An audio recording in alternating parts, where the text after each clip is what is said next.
So in today's lesson, we're going to make and interpret line plots. And it's a little bit detailed and complicated. So I thought it might be easier to understand if I created this video so that you could follow along really closely as we talk about this topic. You can skip back and review things if you need to, if there's anything that doesn't make sense.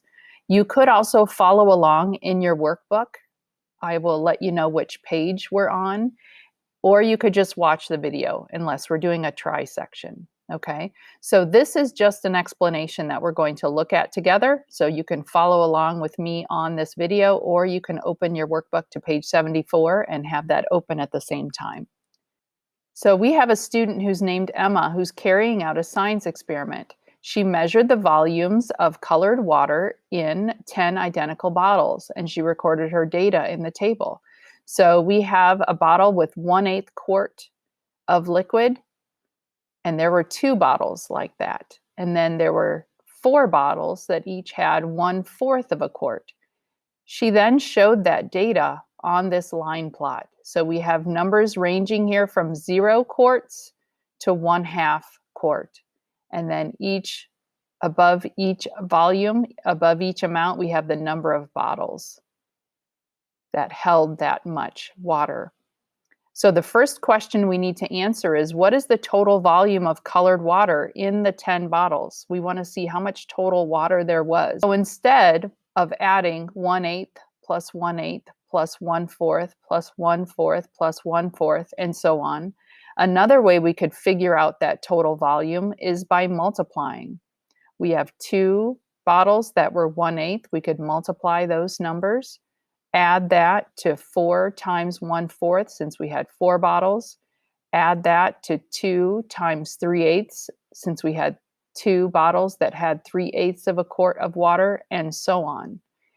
And that means that we're doing this multiplication operation and we're adding some numbers too. So when we take 2 times 1/8, that means we have 2/8, which equals 1/4. If we take 4 times 1/4, that means we have 4/4, which equals 1. 2 times 3/8 means that we have 6/8, which can be simplified to 3/4. And then if we have 2 times 1/2, that means we have 2/2, and that equals 1. So you can see here are the numbers that we arrived at by multiplying each one of these numbers, multiplying the whole number times the fraction.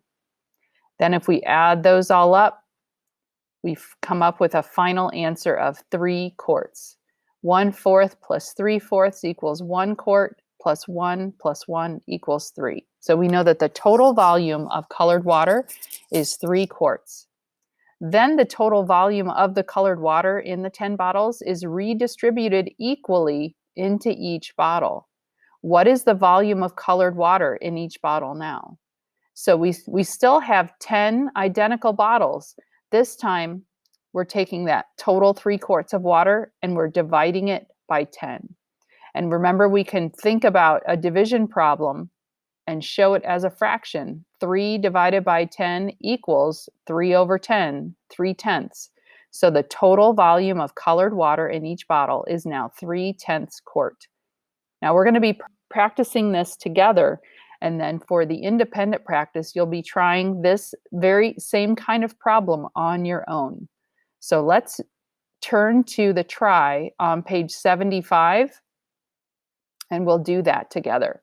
And whatever writing you see me do here should also be in your workbook as you watch the video. The tally chart shows the weights of raisins in 12 bags of trail mix. Use the data to fill in the table and make a line plot. So here we have the weight of raisins, and here we have the number of bags that had that weight. So 1/2 of an ounce, we had 1 bag. Add that data to the table. So when you've added that data to this table, it should look like this. Now we're going to take this same data and add it to our line plot. The first number on our line plot should be 1/2 ounces. And then the last number on our line plot should be 2 ounces, like this. Now add an X above the line plot to represent each bag that has that weight, like this. Next, we're going to use this information to answer these questions. What is the total weight of the raisins in the 12 bags? This is showing us that we can use multiplication to find out the answer to this question. We have one bag times 1/2. We have 2 bags times 3/4. 2 bags times 1. 3 bags times 1 1/4, and so on. Like this. Each one of these numbers came from this line plot. We have one bag that weighs 1/2 of an ounce, so 1 times 1/2. We have 2 bags that weigh 3/4 of an ounce, so 2 times 3/4. Now we're going to go through and solve each one of these multiplication problems and write their answers here so we can add them all up. So 1 times 1/2 equals 1/2. 2 times 3/4 equals 6/4, which we can simplify, and so on. Like this. I had to do some simplifying along the way, so let's check where each number came from. 1 times 1/2 equals 1/2. 2 times 3/4 equals 6/4, which is 1 2/4, which equals 1 1/2. 1 times 2 is 2. 3 times 1 1/4, we would change this to 5/4. 3 times 5 is 15/4.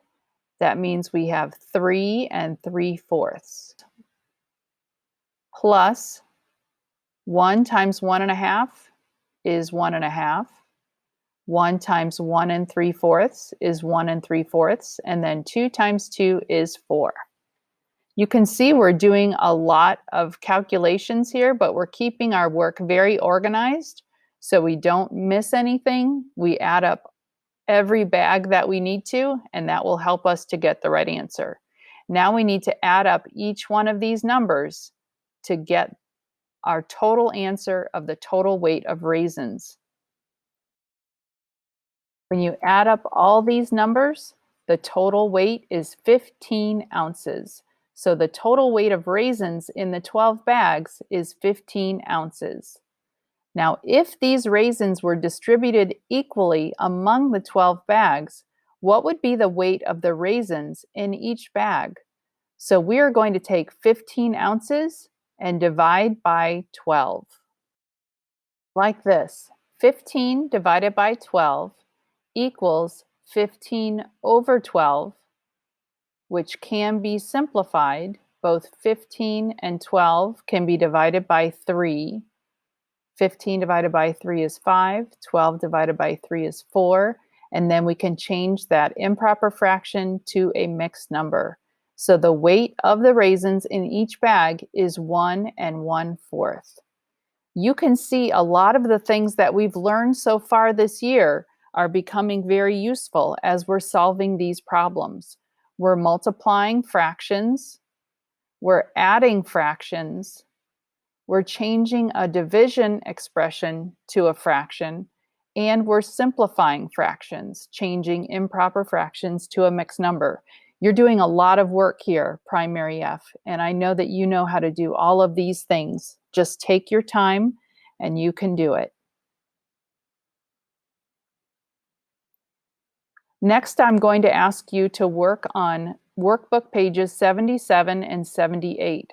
These are the independent practice problems, and they're very much like what we just did together in the try section. So you might look there at the work that you did to help guide you as you answer these problems on page 77 and 78.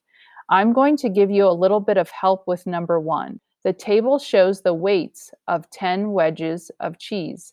So we have 3 wedges that each weigh 1/8 of a pound, 3 wedges that weigh 1/4 of a pound, and so on. You're going to use this data to make a line plot. Your line plot should look something like this. The smallest weight is 1/8 of a pound, and the largest weight is 1/2 of a pound. And you should have those 4 numbers on your line plot. Next, you'll add X's to show how many wedges there are with each of those weights. In-person students can answer all of these questions in their math workbook. If you're a remote student, I'd like for you to use Kami unless you're able to do the work in your workbook and send me a photo of how you did. Once again, PF, I know you can do this. You have lots of examples to follow to guide you. Just take your time, and I'm here if you have questions. Thanks for all your effort and focus today.